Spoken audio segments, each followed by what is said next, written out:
తెలుగు రాజ్యం ప్రేక్షకులకు హృదయపూర్వక స్వాగతం. నేను మీ చిల్లగట్టు శ్రీకాంత్ కుమార్. ఈవేళ మన స్టూడియోలో సుప్రసిద్ధ సినీ రచయిత, ఇండస్ట్రీకి బావామరిది, ఖుషి, బన్నీ ఇట్లాంటి సూపర్ డూపర్ హిట్లు రాసినటువంటి రచయిత. అట్లాగే దాసనారాయణరావు గారి చివరి దశాబ్దం ఏదైతే ఉందో ఆ దశాబ్దం మొత్తం దాసనారాయణరావు గారితో ప్రయాణం చేశారు. ఆయన ఆంతరంగికుడిగా, ఆయన అభిమానాన్ని చూరగొన్న రచయితగా, అట్లాగే అసలు వారు చేసినటువంటి ప్రయాణం, ఆయన సినిమాలకి రచన చేసినటువంటి రచయితగా లబ్ధ ప్రతిష్ఠులు శ్రీ రాజేంద్ర కుమార్ గారు. నమస్కారం రాజేంద్ర కుమార్ గారు. నమస్తే శ్రీకాంత్. నమస్తే. చాలామంది రచయితలు ఎప్పుడు కలిసినా నాకు చెప్పాలనిపించే మాట ఏంటంటే, కళ్ళున్న ప్రతివాడు చూడగలడు, కాళ్ళున్న ప్రతివాడు నడవగలడు, కానీ చేతులున్న ప్రతివాడు రాయలేడు. అలా రాసి ఆ రాశిలో నుంచి మీరు సృష్టించిన వాసి వాటి గురించి విందామని, వినే ముందు బహుముఖ ప్రజ్ఞాశాలి డాక్టర్ భానుమతి రామకృష్ణ గారు ఆవిడ జీవితంలో ఒకే ఒక్కరిని జీనియస్ అంది. ఆయన డాక్టర్ దాసనారాయణరావు గారు. ఆవిడ జీవితంలో ఆవిడ ఒక్కరినే జీనియస్ అన్న బిరుదు ఆవిడ ఒకరికే, ఆ విశేషణం దాసనారాయణరావు గారికే వాడింది. ఆవిడ ఇంకెవ్వరిని ఆవిడ జీనియస్ అని అనలా భానుమతి రామకృష్ణ గారు. అట్లాంటి బహుముఖ ప్రజ్ఞాశాలి డాక్టర్ దాసనారాయణరావు గారు. ఆయనతో నేను అన్నమాట, ఈ దేశంలో భారతరత్నాలు ఎంతమంది అయినా ఉండొచ్చు, కానీ దర్శకరత్న మాత్రం మీరు ఒక్కరే అన్న ఆయనతో. నేను వేదిక మీద అన్నాను, నేను ఆయన కేంద్ర మంత్రిగా ఉన్నప్పుడు. అటువంటి దాసనారాయణరావు గారితో మీరు ప్రయాణం చేశారు. అసలు ఎప్పుడు, ఎక్కడ, ఎలా మీరు వారికి పరిచయం అయ్యారు? ఏం జరిగింది అసలు? మీరు చెప్పిన దాంట్లో భానుమతి రామకృష్ణ గారు దాసరి గారి గురువు గారిని జీనియస్ అన్నారని చెప్పారు కదా. మేము చిన్నప్పుడు దాసరి గారి సినిమా రిలీజ్ అయినప్పుడు, తాతా మనవడు ఒక సెన్సేషన్ అయినప్పుడు, దాసరి గారికి ఫస్ట్ ఒక కాంప్లిమెంట్ ఇచ్చింది ప్రేక్షకుడుగా చిన్నప్పట్లో అక్కినేని నాగేశ్వర గారు. హ్యూమన్ కంప్యూటర్ అన్నాడు దాసనారాయణరావు గారు. ఫస్ట్ మాట ఆయన ఉపయోగించినప్పుడు ఆ సినిమా సక్సెస్తో పాటు, అప్పుడు అక్కినేని నాగేశ్వర గారు ఉన్న పొజిషన్లో ఆయన హ్యూమన్ కంప్యూటర్ అనగానే అందరి దృష్టి దాసనారాయణరావు గారికి పోయింది. ఆయన హ్యూమన్ కంప్యూటరే, ఆ సంగతి అందరికీ తెలుసు, నీకు నాకు కూడా తెలుసు. చాలా సంతోషం. దాసనారాయణరావు గారు అంటే ఎప్పుడు పరిచయం అంటే, ఒక ప్రేక్షకుడిగా నాకు పరిచయం. మీరు ఒక ప్రేక్షకుడిగా? నేను ఒక ప్రేక్షకుడిగా నెల్లూరులో ఉన్నప్పుడు ఆయన తీసిన సినిమాలు తాతా మనవడు, సంసారం సాగరం, బంటోతు భార్య, ఇదెక్కడి న్యాయం, ఆ సినిమాలన్నీ చూస్తూ ఆయన దర్శకుడుగా ఆయనకు నేను ఒక అభిమానిగా ఉన్న రోజుల్లో, తర్వాత అక్కినేని నాగేశ్వరరావు గారు, నేను అక్కినేని నాగేశ్వరరావు గారు కూడా అభిమాని. నాగేశ్వరరావు గారితో ఆయన తీసిన సినిమాలు దేవదాస్ మళ్ళీ పుట్టాడు, రావణుడే రాముడైతే, ఏడంతస్తుల మేడ తొలి హిట్, రాముడు కాదు కృష్ణుడు, ఇంకా వరుసగా రాగదీపం, ఒకటి కాదు రెండు కాదు, చాలా పిక్చర్స్, బాటసారి, ప్రేమాభిషేకం, మేఘ సందేశం, ఒక ప్రవాహం, అలా ప్రవాహంగా ఉండింది. తర్వాత నేను సినిమా ఇండస్ట్రీకి వచ్చినప్పుడు ఆయనతో ప్రత్యక్ష పరిచయం ఎలా జరిగిందంటే, నేను నా రెండో పిక్చరు బావామరిది ఎయిటల్ మోహన్ సిఎం కృష్ణ గారికి చేశాను. అవును. వాళ్ళు ఆల్రెడీ అప్పటికే మామగారు సినిమా చేస్తున్నారు. ఆ మామగారి సినిమా మా నెల్లూరులో నంది అవార్డుల ఫంక్షన్ పెట్టారు. నెల్లూరులో దాసనారాయణరావు గారికి ఉత్తమ నటుడు నంది అవార్డు వచ్చింది, జయలలిత వచ్చింది, నంది అవార్డుల ఫంక్షన్. అప్పుడు నేను ఎంటర్ అయినా మోహన్ గారి దగ్గర. సో మా నెల్లూరుకి దాసనారాయణరావు గారు వస్తే అక్కడికి వెళ్తే, ఇతను రాజేంద్ర కుమార్ అండి, మన నెక్స్ట్ పిక్చర్ బావామరిది రైటర్ అని నన్ను ఒక రైటర్గా గురువు గారికి ప్రత్యక్ష పరిచయం ఏర్పడింది. అద్భుతం. అది సూపర్ హిట్ అయ్యి బావామరిది 50 days ఫంక్షను బెజవాడలో చేశారు, ఐలాపురం హోటల్లో. అక్కడ ఆయన చేతుల మీదుగా షీల్డ్ తీసుకున్నాను. అలా మొదలైంది, ఆయనతో పరిచయం మొదలైంది. రైటర్గా ఎలా అంటే, ఆయన ఆదివారం ఆడవాళ్లకు సెలవు అని ఒక సినిమా ప్లాన్ చేసి రాజా వన్నరెడ్డిని దర్శకుడుగా పెట్టుకున్నప్పుడు, ఆ సినిమాకు సంభాషణ రచయితగా నన్ను పిలిపించి నాకు అవకాశం ఇచ్చారు. అది నేను జీవితంలో మర్చిపోలేను. గురువు గారు ఏంటి, ఆయన రాయని సంభాషణలా, ఆయన రాయని సినిమాల, ఆయన ఒక కథ అనుకొని నన్ను పిలిచి, రాజేంద్ర నువ్వు రాయి డైలాగ్స్ అనడం. అప్పటి నుంచి నా ప్రయాణం ఆయనతో మొదలైంది. మీ అందరికీ తెలుసు, ఆదివారం ఆడవాళ్ళ సెలవు చాలా పెద్ద సక్సెస్ అయింది. తర్వాత మైసమ్మ ఐపీఎస్ అని చేశాడు, అది బాగా సక్సెస్ అయింది. అది భరత్ కదా డైరెక్షన్, భరత్ నిర్మాత దాసనారాయణరావు గారు. అది తెలుగు, తమిళ్, మలయాళంలో కూడా సక్సెస్ అయింది. అలా ఆయనతో జర్నీ చేస్తూ తర్వాత ఆయన చేసిన పిక్చర్స్ మేస్త్రి, ఎర్ర బస్సు, యంగ్ ఇండియా అది చివరి దాకా ఆయనతో ప్రయాణం చేయడం జరిగింది నేను. మేస్త్రి సినిమాకి వచ్చేటప్పటికి ఉమ్, అంత వివాదాస్పదమైన సినిమా మేస్త్రి అవును. ఆ రోజు. అది మీరు రాయాలన్నప్పుడు దాసనారాయణరావు గారు ఆయన కూడా కల్పించుకొని రాశారా? సురేష్ కృష్ణ గారి ఇన్పుట్స్ ఉన్నాయా, లేకపోతే మీరు రాశారా, లేకపోతే జర్నలిస్ట్ ప్రభు గారి సాయం ఏమైనా ఉందా? ఇది $1 million వస్తుంది ఇప్పటికి. దీంట్లో సినిమా మేస్త్రి సినిమా అన్నది ఆయన చేయాలనుకున్నాడు. ఒక మంచి క్యారెక్టర్ ఆయన వేయాలి. దాసనారాయణరావు గారే వేశారు కదా, ఆయన వేశారు మేస్త్రి ఆయన. ఆ క్యారెక్టర్ పరంగా ఒక కథ రెడీ చేసాం. దాంట్లో గురువుగారు దాసనారాయణరావు గారు, నేను, సంజీవి గారు పర్మనెంట్ అంతా ఒకటే టీం కదా, మేమందరం కలిసి కథ రెడీ చేసాం. చేసిన తర్వాత ఒక స్టేజ్లో మన కొమలాపల్లి గణపతిరావు గారు కూడా పార్టిసిపేట్ చేశారు. సురేష్ కృష్ణ గారిని దర్శకుడిగా తీసుకున్నారు. ఎందుకంటే సురేష్ కృష్ణ గురువుగారి దగ్గర అసిస్టెంట్ డైరెక్టర్గా చేశాడు పనిచేసి హిందీ పిక్చర్స్కి. ఏకైసా హింసాపని ఎల్వి ప్రసాద్ గారు చేసిన సినిమాలకు అసిస్టెంట్గా చేశాడు. కాబట్టి ఆయన తీసుకున్న వెరైటీగా ఉంటుంది మనకంటే. సురేష్ కృష్ణ గారు కూడా అప్పుడు అవైలబుల్గా ఉండి ఆయన వచ్చి డైరెక్ట్ చేశారు. అది చాలా మంచి స్క్రిప్ట్. దాని తర్వాత గురువుగారు ఒక కళాకారులతో పాటు రాజకీయవేత్త కూడా కదా. అప్పుడున్న పరిస్థితుల్లో ఎలక్షన్స్ 2009 ఎలక్షన్స్ పరిస్థితుల దృష్ట్యా కొన్ని రాజకీయమైన అంశాలు దాంట్లో జోడించబడ్డాయి. అంతే తప్పితే అది చాలా మంచి స్క్రిప్ట్, చాలా మంచి డైలాగ్ వర్షన్. ఆ పిక్చర్కి ఆయన 2టికే అప్లై చేశారు. ఇది నంది అవార్డ్స్ 2 విభాగాల్లోనే. ఉత్తమ నటుడు, ఉత్తమ సంభాషణ రచయిత. సంభాషణ రచయిత నా కోసం అప్లై చేయించాడు. ఆయనకు నంది అవార్డు ఉత్తమ నటుడుగా వచ్చింది అన్నప్పుడు నేను కూడా అక్కడే ఉన్నాను. కంగ్రాచులేట్ చేసి జనం అందరూ వస్తుంటే నేను కిందకు వచ్చేస్తే, రాజేంద్ర నిజంగా ఆయన నాతో అన్నమాట ఇది, నీకు కూడా వచ్చుంటే నేను సంతోషపడేవాడిని, ఎక్కువ సంతోషపడేవాడిని అన్నాడు. అవసరం ఏంటన్నా మహానుభావుడు, ఆయనకు నంది అవార్డు వస్తే నీకు కూడా వచ్చుంటే ఎక్కువ సంతోషపడేవాడిని అన్నాడు.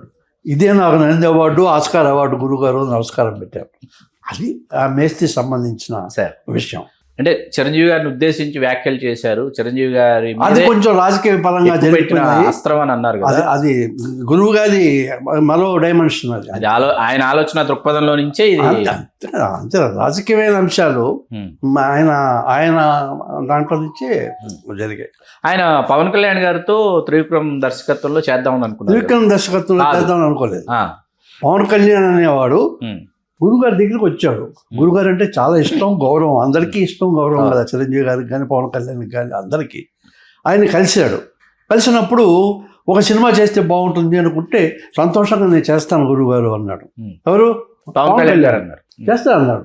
ఈయన కొన్ని కథలు అది విని, పవన్ కళ్యాణ్ తగ్గట్టుగా ఉండాలి కదా అని చెప్పి కొన్ని కథలు అవి విని రచయితల దగ్గర కొంత హోంవర్క్ జరిగింది. త్రివిక్రమ్ శ్రీనివాస్ ఎప్పుడూ లేడు. హోంవర్క్ జరిగింది. తర్వాత అది మెటీరియలైజ్ కాలే. సినిమా ఇండస్ట్రీలో కొన్ని ముందు వెనక అవుతాయి కదా, అది కార్యరూపం దాల్చలే. కానీ పవన్ కళ్యాణ్తో గురుగారి సినిమా చేస్తుంటే బాగుండేది, ఇద్దరికి బాగుండేది, చాలా బాగుండేది. మాగంటి సుధాకర్ గారు రాఘవేంద్రరావు గారి దర్శకత్వంలో దాసనారాయణరావు గారిని నటింపజేయాలని చాలా ప్రయత్నాలు చేశారు. వాటి గురించి తెలుసా మీకు? ఎప్పుడు దాసనారాయణరావు గారు కూడా వాటి గురించి చెప్పలే. సార్, దాసనారాయణరావు గారు ఆయన చివరి రోజులు అని మనం అనలేము, ఆయనకు తెలియదు, మనకు తెలియదు. నిజంగా అదొక దురదృష్టకరమైనటువంటి పరిణామం. ఆ సమయంలో అంటే పద్మ గారు గతించిన తర్వాత ఆయన తన ఆత్మకథ చెప్పుకోవాలనుకున్నారని, రాద్దాం అనుకున్నారని, ఒక రచయిత చేత రాయించారని, అది ఇప్పుడు లభ్యమవుతోందని చాలా మందికి తెలియదు సార్. దాని గురించి ఒకసారి. అది అంటే మీరు అన్నట్లుగా అమ్మగారు పద్మ గారు ఆమె వెళ్ళిపోవడం వల్ల చాలా కుంగిపోయాడు. అంటే సినిమా ఇండస్ట్రీలో ఉన్న వాళ్ళందరికీ తెలుసు, వాళ్ళిద్దరూ అసలు అర్ధనారీశ్వరం మాదిరి. ఆమె లేకుండా ఆయన లేడు. ఆయన ప్రతి మజిలీలో ఆయన అసిస్టెంట్ డైరెక్టర్ కాకముందు నుంచి కూడా ఆయన జీవితంలో ప్రవేశించిన రోజు నుంచి ఏమేమి జరిగాయో అందరికీ తెలిసిన విషయాలే. సో అలాంటి మనిషి ఒక 50 ఏళ్ళు ట్రావెల్ చేసిన భార్య దూరమయ్యేసరికి ఆయన చాలా మానసికంగా బాగా ఇదయ్యాడు. మీరు ఆయన ఇంటికి వచ్చిన వాళ్ళందరికీ తెలుసు. ఆయన ఫస్ట్ ఫ్లోర్లో ఆయన రూము, సిట్టింగ్స్ అన్నీ ఉండేవి, బెడ్రూము. గ్రౌండ్ ఫ్లోర్లో డైనింగ్ ఉండేది. కిందికి వచ్చి భోజనం చేసేవాడు, భోజనం అంతా కింద చేసేవాడు, కింద కలిసేవాడు. మళ్ళీ సాయంకాలం అయిపోయిన తర్వాత ఫస్ట్ ఫ్లోర్ రిటైర్ అయిపోయేవాడు. ఆమె పోయిన తర్వాత అమ్మగారు 1 year కిందికి కిందికే రాలేదు. 1 year కిందికి రాలేదండి. పైనే భోజనాలు కూడా పైకే. ఆయనతో పాటు మేము ఉండేవాళ్ళం కదా, అందరికీ భోజనాలు పైకే. కిందికి రాలేదు 1 year. చూడండి మీరు, అంత కృంగిపోయారు ఆయన. అంత మానసికంగా లోపల బాగా ఇదైపోయాడు. దాసనారాయణరావు గారు ఇక లేరు అన్న క్షణం మీ మానసిక స్థితి ఏంటి? అసలు గుండె వెళ్ళిపోయిందండి. ఎందుకంటే ఇది వ్యక్తిగతమైన విషయం మీరు అడిగారు. నేను గర్వంగా చెప్పడం కాదు, సవినయంగానే ఎమోషనల్గా చెప్తున్నాను. ఆయన నన్ను దగ్గరకు తీసుకున్నట్టు ఎవరిని తీసుకోలేదండి. ఆయన నాతో పంచుకున్న వ్యక్తిగతమైన విషయాలు ఇంకెవరితో తెలుసుకోలేదు. ఆయన జీవితం నా ముందు చెప్పాడండి. అంటే ఆయనతో పాటు నేను ఉండేవాడిని, మేము ఇద్దరు ఉండేవాళ్ళం. అన్నీ చెప్పాను నా జీవితం చివరి దాకా. ప్రతిరోజు ఎప్పుడు ఎవరితో ఏం జరిగింది అన్నీ నాకు చెప్పుకున్నాడు. నేను ఆయన నా మీద ఉంచిన ప్రేమకు నమ్మకానికి నేను తిరిగి ఏం చేయగలనంటే అవి నాలోనే దాచిపెట్టుకోగలను. అంతే. అది ఒక వ్యక్తిగతమైన నా భరోసా, నమ్మకాన్ని నేను నిలబెట్టుకుంటా. అది ఆయన నాతో చెప్పిన మంచి విషయాలు అన్నీ అందరితో సినిమా సంబంధించిన విషయాలు షేర్ చేసుకుంటాను. కొన్ని అన్నీ చెప్పుకునే ఉండవు కదా, నేను బాధలో మీతో కొన్ని చెప్పుకుంటాను. అవి మీరు నేను బహిరంగపరుస్తానంటే కన్ఫైడ్ అవ్వడం అంటారు మన ఇద్దరు అనుబంధానికి సంబంధించి కాన్ఫిడెన్షియల్. అది ఆయన నాకు ఇచ్చిన గౌరవం, ఆయన నా పట్ల చూపించిన వాత్సల్యం. అందుకే అప్పటికి ఇప్పటికీ అలాగే ఉన్నాను. ఆయన జ్ఞాపకాలు, ఆయన సంబంధించినవి అన్నీ మనం ఇలా నెమలేసుకుంటుంటాం. నేను ఒక్కనే కాదండి, మీరు దాసనారాయణరావు గారి దగ్గర పనిచేసిన అసిస్టెంట్ డైరెక్టర్లు కానీ, 24 క్రాఫ్ట్స్ వాళ్ళు కానీ ఎవరిని కదిలించండి. ప్రతి ఒక్కరికి ఆయనతో ఒక పర్సనల్ ఎక్స్పీరియన్స్ ఉంటుంది. నేను ఆయనతో పాటు ఉండేవాడిని కదండి. అందరూ వచ్చేవాళ్ళు, ప్రొడ్యూసర్సు, కెమెరామెన్ను, మ్యూజిక్ డైరెక్టర్సు, జర్నలిస్టులు అందరూ వస్తారు కదా. బయట కూర్చుంటాం. అదేందో నన్ను చూస్తే అందరికీ చెప్పుకోవాలనిపిస్తుంది. ఏంటో రాజేంద్ర కుమార్ మీకు తెలుసా, మెడ్రాస్లో అప్పుడు నా ఇల్లు వేలానికి వచ్చిందయ్యా, అయిపోయింది అనుకున్నాను నేను. గురువు గారు అమౌంట్ పంపించాడు, ఇప్పటికే ఆ ఇల్లు అక్కడ ఉందయ్యా అని. రాజేంద్ర కుమార్, మా ఆవిడకి సడన్గా హార్ట్ ప్రాబ్లం వచ్చింది, ఆపరేషను, గురువుగారు ఆపరేషన్ చేయించారు. ప్రతి ఒక్కరు మా పిల్లల చదువుకి గురువుగారు డబ్బులు ఇచ్చారు. ఒక విషయం చెప్పంటారని మీకు, చెప్పండి. 20 ఏళ్ల క్రితం జరిగింది. ఒక్కతనే ఇలాగే ఆయన దగ్గర పనిచేసేవాడు, సినిమా ఇండస్ట్రీ వాడు. ఒక కార్పొరేట్ హాస్పిటల్కి తీసుకెళ్లారు. కొడుకునో కూతురునో భార్యనో చనిపోయింది. డబ్బులు కట్టడానికి డబ్బులు లేవో ఏంటో, డబ్బులు కడితే కానీ బాడీ ఇవ్వనన్నారు. అప్పట్లో అదొకటే కార్పొరేట్ హాస్పిటల్ హైదరాబాద్ జూబ్లీ హిల్స్లో. గురువు గారు ఆ సంగతి గురువుగారికి తెలిసింది. కారు వేసుకొని వెళ్ళి ఆ హాస్పిటల్ మెయిన్ హాల్ ఉంది కదండి, చేసుకొని కూర్చున్నాడు. అరగంటలో బాడీ భీమవరం అంబులెన్స్ ఎక్కకపోతే ఈ హాస్పిటల్ ఉండదు, ఈ మనుషులు ఉండదు అన్నాడు. ఆయన అహంకారమా? ఆయన కోసం అన్నాడా? కాదు. ఒకళ్ళు మా భార్య చనిపోయిందండి, డెడ్ బాడీ ఇవ్వడం లేదు, డబ్బులు కట్టమంటే తర్వాత కడతామండి, డబ్బులు ఇవ్వండి ఏడిస్తే రెస్పాండ్ అయ్యాడు గురువు గారు. అలా ఎన్ని సిచ్యువేషన్లో సినిమా సంబంధించిన విషయాలు, వ్యక్తిగతమైన విషయాలు, ఇండస్ట్రీ, ఈ కార్మిక సంఘాల మధ్య విషయాలు అలా స్పందించాడు. కాబట్టే ఈ రోజుకి ఆయన గుర్తు చేసుకుంటున్నాం, ఆయన లేని లోటు ఫీల్ అవుతున్నాం మనం అనుకుంటున్నాం. ఆయన లేని లోటు ఎవరు భర్తీ చేయలేకపోతున్నారే అని ఒక ఆవేదన ఉంది సినిమా పరిశ్రమలో. ఆయన పంచాయతీ చేసి పెద్ద ఆయన పంచాయతీ చేయడం అంటే ఏంటంటే అండి, నచ్చ చెప్పేవాడు, ఒప్పించేవాడు అంతే తప్పితే అధికారులు కమాండ్ చేసేవాడు కాదు. ఎక్కడ నచ్చ చెప్పాలి, ఎవరిని ఒప్పించాలి, ఎవరిని ఎలా సరి చెప్పాలి అని చేయగలిగేవాడు. ఎందుకంటే ఆయన అనేవాడు, ఏమయ్యా నాకు ఆకలి తెలుసు, నేను మెడ్రాస్కి వచ్చిన మొదట్లో 9 గంటలకు సినిమా ఆఫీస్లో ఆయనకు వర్క్ స్టార్ట్ అవుతుంది. 8 గంటలకు స్టార్ట్ అవుతుంది, 9-10 గంటలకు ఒక సినిమా ఆఫీస్లో ఉండేవాడు ఆయన. అక్కడ వర్క్ 9 గంటలకు స్టార్ట్ అవుతుంది. 7 నుంచి 9 దాకా హిందీ ట్యూషన్లు చెప్పాడండి గురుగారు. 7 నుంచి 9 దాకా హిందీ ట్యూషన్లు చెప్పేవాడు. ఈ 9 గంటలకి ఆఫీస్కి వచ్చి స్నానం చేసి వాళ్ళు వస్తారు కదా, అవును. అక్కడ అకౌంట్స్ రాసేవాడు. తర్వాత ఇంకోటి చేసేవాడు, అసిస్టెంట్ డైరెక్టర్ చేసేవాడు. ఆయన చూడని జీవితం, ఆయన చూడని నర్సాపూర్ సంతలో పొగాకవి అమ్మేవాడు. మీ పోటీ ఫ్రెండ్ ఉంటే భీమవరంలో సినిమా థియేటర్, పాలకొల్లో లేదు, సినిమా చూడాలి, నాగేశ్వర గారి సినిమా చూడాలా, అక్కడ ఉండేవాడు. వాళ్ళు కొంచెం వాళ్ళిద్దరికి ఒప్పందం. ఈయన టికెట్ వాడి పెడతాడు అక్కడ, వాడిని సైకిల్ మీద కూర్చోబెట్టుకుని అప్ అండ్ డౌన్ ఈయన తొక్కాలి. నారాయణరావు గారు తొక్కాలి. సైకిల్ తొక్కి ఎన్ని కిలోమీటర్లు అండి, అసలు సంబంధం ఎక్కడ పాలకొల్లు ఎక్కడ భీమవరం, అసలు సైకిల్ మీద పోయి ఎందుకు నాగేశ్వర గారు సావిత్రి గారి సినిమా చూడటం కోసం. సో ఆయన జీవితాన్ని చూశారు సార్.